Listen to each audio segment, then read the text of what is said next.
welcome back to my channel. So I'm back from work, first day home, or just arrived 2 hours ago, and well, I want to see how the paint on the Bog River has cured and fill it with water and see if it will hold water. There's no leaks and anything. Let's hope, cross your fingers for me, that this is a success and not an epic fail with a leak. I have to admit, I have a bad track records when it comes to water leaks. For some reason, out of 10, I probably had at least 6 times where it leaked. Only 4 times success rate. But as you have seen on my previous video, when I did the paint job, I was very generous and very thorough. So I'm optimistic that this will be sealed and hold water. But well, let's see. I'll turn you on and then we unpack the Bog River. So as you can see, it's still covered up, and yeah, let's uncover it, and hopefully all the covering I done has kept it nice and dry. Okay, so let me put you on a stand somewhere and then we unpack it. Okay, let's see. Let's get these rocks off.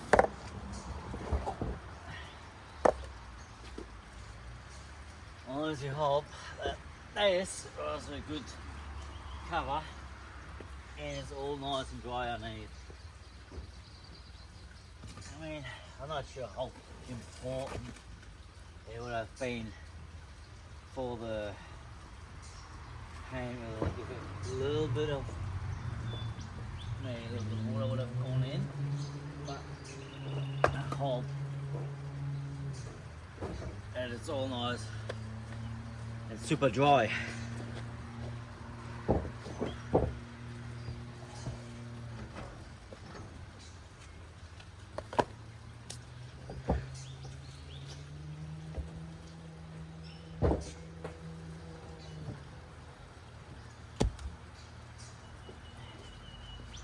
Now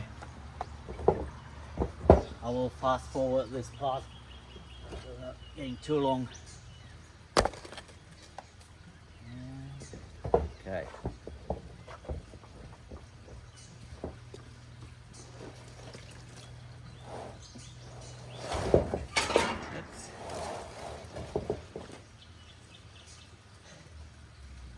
I have to say, I'm always amazed about the weight of EPDM liner. Even this little piece of EPDM liner is pretty heavy.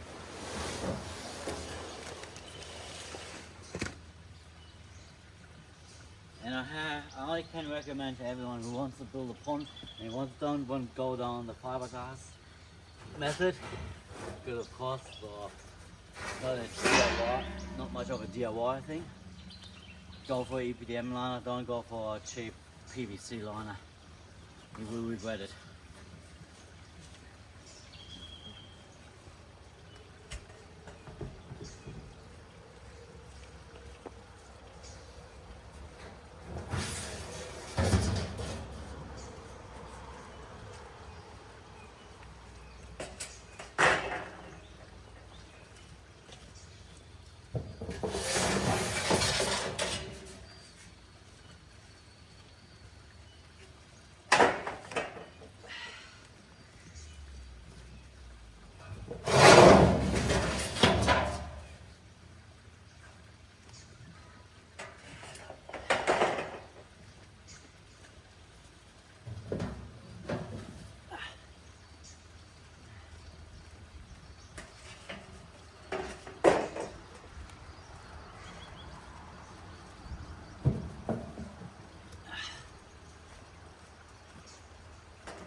Okay, I'm back, and it looks pretty good. I can't see any water has gone in there. It's all dry. Even cobwebs have established themselves. Yep, nice, all dry, no water. Let's see. Yeah, this paint. Yeah, the paint is now much more firmer. It still has a little bit of a flex in there, but you can't push your fingernail in. But it is very hard to actually take it apart. Yeah, no, that looks all good. Okay, let's put some water in and see what happens. So there's only water, and we'll sit there but till, let's say, tomorrow, and see if we have any leaks. Let's get the water hose, and what I will do is when it's done, I will actually pump all the water out. And I mean, it is pond proof, and what did I say? Let's get this off. It was covered in cement because this Gardena fitting has been used for years for my for my concreting and cementing and whatever I do, my crazy stuff. Yeah, sometimes I'm a little bit obsessed with building stuff.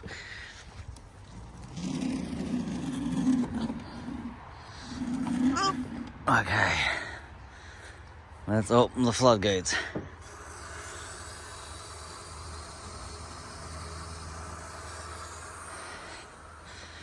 So this is now for me the big thing. You know, fill it up and see how it performs. I mean, if it's sealed. Okay, I don't want to draw it out too long, this part.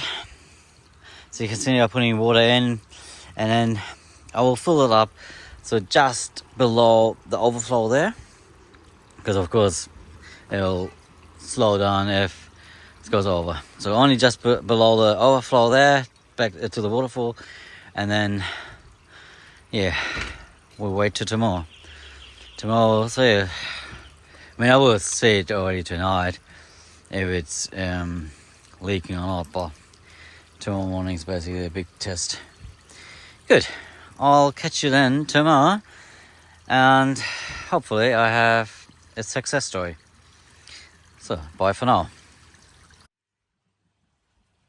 We're back. It's next day, and yeah, it looks like that pond sealer has worked. It's not leaking. Even I thought this morning it leaked a bit odd, because you see over there that elbow I put on to increase the water height in the river. It was almost just underneath. You can't see it from here. There's a little writing about, type and product, and it was just underneath the top of the writing, and it had this morning dropped a bit, and I was like, oh, how is that possible? And then I realized that fitting there is not 100% sealed, and that's okay. It doesn't have to be 100% sealed. So it leaks a little bit through there, and has a little drip coming out onto the waterfall, and that's fine. If it just leaks back into the pond, I have no dramas with that. But yeah, that was first I thought, oh shit, what happened here? But otherwise it's all sealed, and we'll see how over the long term this will perform. Good. I'll come back to you when it's back up running and all the water, the pots are in, and I will show you how this time the water plants or the pots will be installed. Good. See you back in a while. Okay, we're back and the waterfall is flowing in, as you can see. So the Bog River is nearly finished. Had a few little dramas, but that was not really the Bog River. It ended up being the weather. We had rain for the last couple of days and I got stuck with that. Then a few other little things that didn't work in my favor. But it's almost done. When I say almost done, it's mainly a few little tweaks around the Bog River filter, like doing the, you can see the little stone masonry in front of the bricks. And now you can see what I actually meant when I said in my previous clip before, this week, how I wanted to do the baskets. So this here you can see how I did the baskets. In the back I used my old PVC or HDPE sheets from my main filter. I cut holes in so that the planter boxes are sitting nicely on it. So that way I don't waste any materials. And then I got a little bit thinner sheets from our hardware store. We'll see if they work. They're a bit thinner and a bit cheap, I have to say, because I had a inquiry about the sheets, about the HDPE sheets, and it would have cost me $400. This sheet here in the front was $50. I need another, a quarter sheet for that corner there, and so it would cost me then, let's say $100. But I'm not saying that might, if that will work. It might work, it might not. The reason I say this is they're thinner, and you can see they're bowing a little bit. When it's hard to see on the camera here, they're bowing a bit inside. I'm not 100% sure how that will work when it's getting warm and they heat up, but we'll see. And you can see I still need a couple more boxes, planter boxes. But still I got them from, didn't have more, so I got 5 from them. That was the last 5, so I need, I would say 1, 2, 3, 4 more at least. And that big plant that comes from the ground pond, I'll put it in here, but I might take it out again because it's way too big and it's busting through the planter box. But yeah, so this is how I did this now with the Bog River. I'm not saying this will work out. I hope it will work out, because I had a different idea. I wanted to do it like that planter box I had at the ground pond with the stainless steel rods and just suspending on it. The reason I changed was mainly, first, I couldn't get the rods so easily. I mean, I could have, but I was a bit late. But then I thought, hang on, why not making these sheets and then put them in there? I could be a bit more stable. Plus, the sun is off the water, mainly off the water, so less algae growth in there. Plus, that big puppy there will not trying to dig anything out or trying to get anything out of the water like he tried to do last year. So this is basically what I've done. Hope it all works. Looks, at the moment it looks good. When these canna plants, they're all dormant, they will shoot out in the next couple of weeks. The water hibiscus over there is starting to shoot out. The papyrus there, the one looks dead. I don't know why. It wasn't, for sure wasn't dead when I cut it down. Well, we'll see. And here, a couple of the water irises.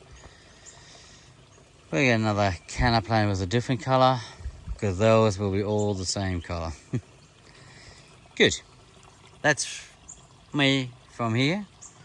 I hope you enjoyed this little episode of my Bock River build. And yeah, if you liked it, give me a like, thumbs up, like, subscribe and share if you like.